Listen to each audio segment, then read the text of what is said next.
Ladies and gentlemen, this is very interesting, and it's kind of hilarious also. Majority of Republicans say Trump is better than Lincoln, better than Abraham Lincoln.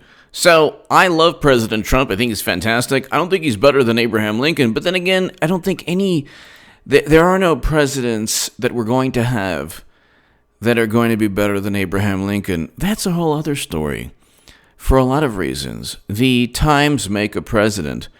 And aside from that, President Trump is the president we need right now in American history. The issue is not whether or not he's better than Lincoln. Most presidents have not been, and I don't think we'll see a president from here on out. I don't think there's been a president since Lincoln that's been better than Lincoln, but the issue with this is that Democrats are really up the creek when it comes to trying to share or communicate or spread their vitriol against Trump. So the average Democrat lives, the existence of the average Democrat is predicated upon communicating their contempt for President Trump. That's Democrats exist not to pass Medicare for all, because that is a cruel joke to most to Democrats that just utilize that policy to kind of galvanize and funnel voters back into the establishment pick. They have no intention of passing Medicare for all legislation. The issue here is that they're trying to impeach President Trump. They're trying to tell the majority of the country that Trump is a horrible person. And they're trying to get Republicans on their side. It's not working. So you had 3 years of the most just a public relations campaign of biblical proportions. It's not working. So majority of Republicans say Trump better than Lincoln. A majority of Republicans say President Trump was better than former President Lincoln, according to this week's Economist YouGov. Okay, so 53% of Republicans said Trump was better than Lincoln, while 47% of those chose Lincoln. Lincoln still overwhelmingly defeats Trump among all Americans, 75% to 25%. The fact that 25% of Americans believe that President Trump is better than Abraham Lincoln should tell Democrats something. President Trump has close to a 90, well, it's probably with this poll, over a 90% approval rating, around a 90% approval rating among Republicans. He's going to win the election. The voter turnout for Clinton is not going to be what they expect or what they hope. It's going to be Clinton versus Trump. Now, according to President Obama, Hillary Clinton, when they say oh my gosh, Trump supporters, according to President Obama and others, Hillary Clinton was the most qualified president we've ever had. I mean, with a server that accepted top secret intelligence, an outside private server that was able to transfer and accept top secret and special access program intelligence from inside the United States government to outside of the United States government. They don't understand why that's a cybersecurity debacle. They also don't understand how that's an overt criminal act. You can't have servers as a government official. You couldn't even have a job at Apple or Microsoft and just roll in with your own server. Doesn't work that way. Imagine if Aldrich Ames and Robert Hansen had their own servers. But here, while impeachment and other controversies surrounding Trump continue to dominate headlines, polls have shown the president maintaining a strong approval rating among Republicans.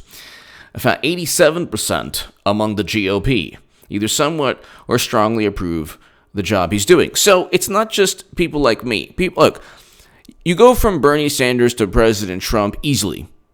So when establishment Democrats say, Bernie Sanders and Trump are the same type of politician, it's true. In many ways, it's true. Not in terms of the Medicare for all. I'm talking about in terms of a populist message, especially in terms of foreign policy, bringing home Americans, ending perpetual quagmires and interventions, getting us out of the Trans-Pacific Partnership, addressing the $400 billion trade deficit, signing prison reform legislation, record low Black and Latino unemployment, first president to step foot in North Korea. One would think that Bernie Sanders would have... Had Bernie Sanders done those things, every Bernie supporter on the planet would be like, oh my God, what an amazing president. Had a Democrat, could you imagine if Clinton was the first president to step foot in North Korea and Republicans called it a photo op? Oh my God. So the interesting thing here is it's not whether or not, and guys, I know there are going to be people, oh, H.A., he's better than Lincoln. No, he's not. No, there aren't any. I don't even know. I would say probably Lincoln is the greatest, Lincoln and George Washington, the greatest presidents that we've had, okay? So, and we're not going to have a better president than Lincoln from here on out either. Since Lincoln, we haven't had a president as important to this country. But the issue is not, how do I explain this? The issue is not, it's not the debate of who's better. The issue is the fact that you have the majority of Republicans who think that President Trump is better than Lincoln, but also the fact that you, after 3 years, not only have failed to make a dent in terms of Republican support, but that after 3 years of the vitriol, the contempt, the animus, the negative emotions, the friendships lost, the condemnation, the judgment, the sermons, the preaching, the soapbox kind of politics where Democrats have replaced religion with their belief that they're morally superior, and it's only their belief. They're not morally superior. You don't have a Democratic Party that presided over mass incarceration and then now presides over more interventions. You don't have President Obama drank Flint water in a shameful publicity stunt to deceive voters.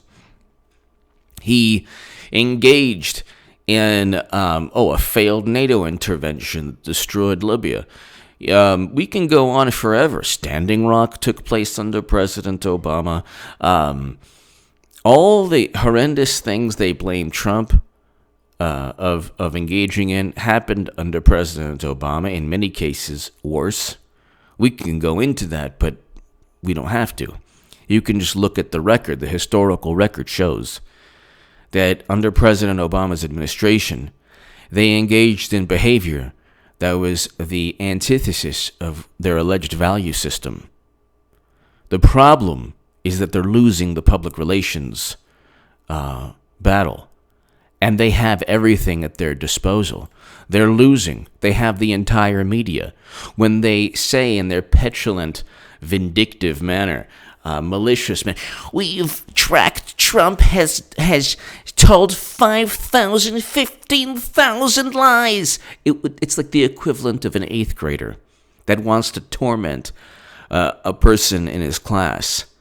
So they twist things out of context. Or Trump has never stated he survived Bosnian snipers. He never stated he deleted 30,000 yoga emails. He never stated that he met with Bill Clinton to speak about golf, Brexit, and grandchildren, or that he used servers that were located outside of the United States government for convenience. Could you imagine if Mike Pompeo had servers outside of the United States government and he said, well, I don't know, I didn't know he had them?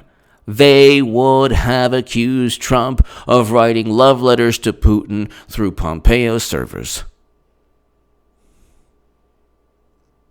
So you're talking about the most duplicitous, the most disingenuous media and Democratic Party, and they're losing.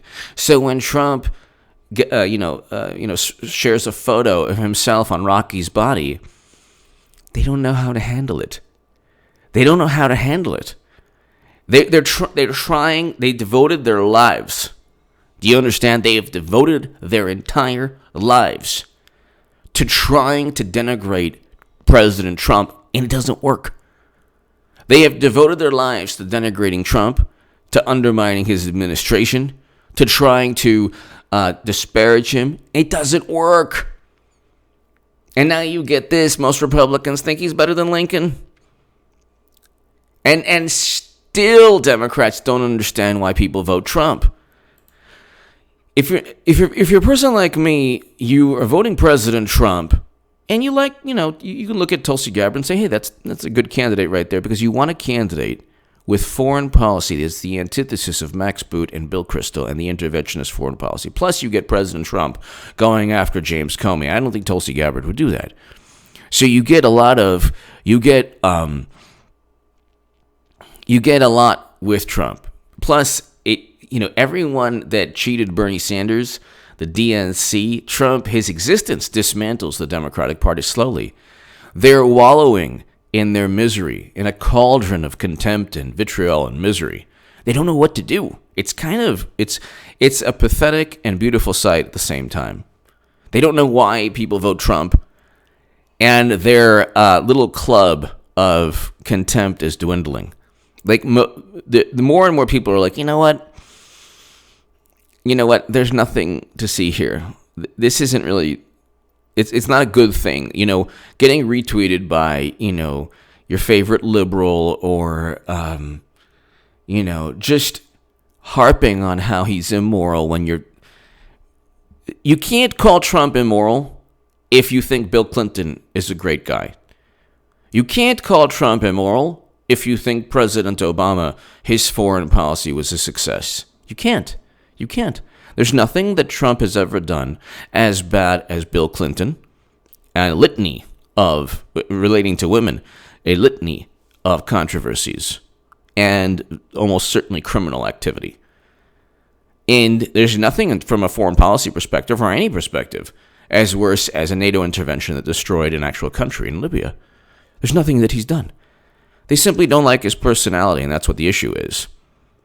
So you have record low unemployment, record low Black and Latino unemployment.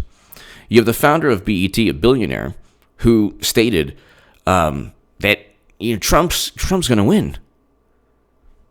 Billionaires know. And it's not like Michael Bloomberg and the founder of BET, Bob Johnson, they know.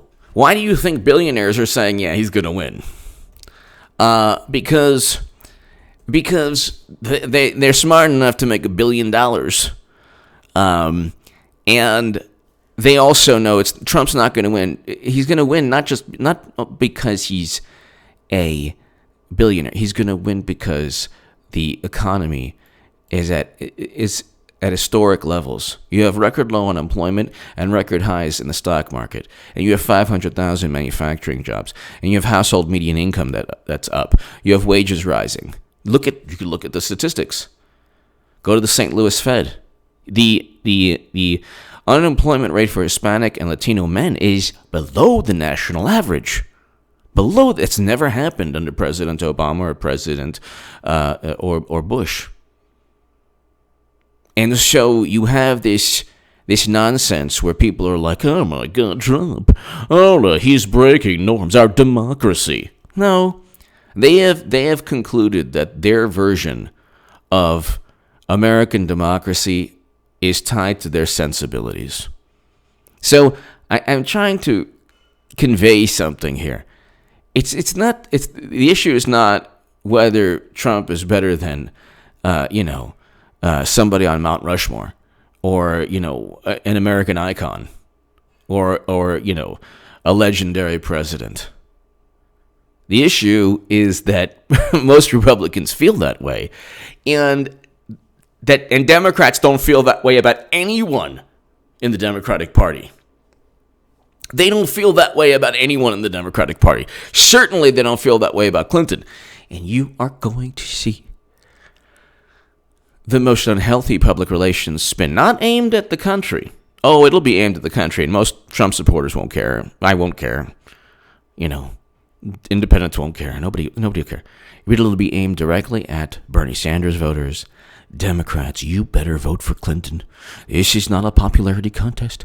If you say one word, and I'll agree with them, Clinton's going to lose to Trump. Oh, but you better. The people who will pretend to be H.A. Goodman in 2020, nah, Because in 2016, when I said she couldn't win, and I was right, when I was right about that, they couldn't stand it. They couldn't stand it. When I was right about that, they couldn't stand it. So give me your thoughts below. Check out H.A. Goodman's other channel right now. Democrats are in a world of hurt. Give me your thoughts. Bye. Thank you. Bye-bye. Thank you so very much.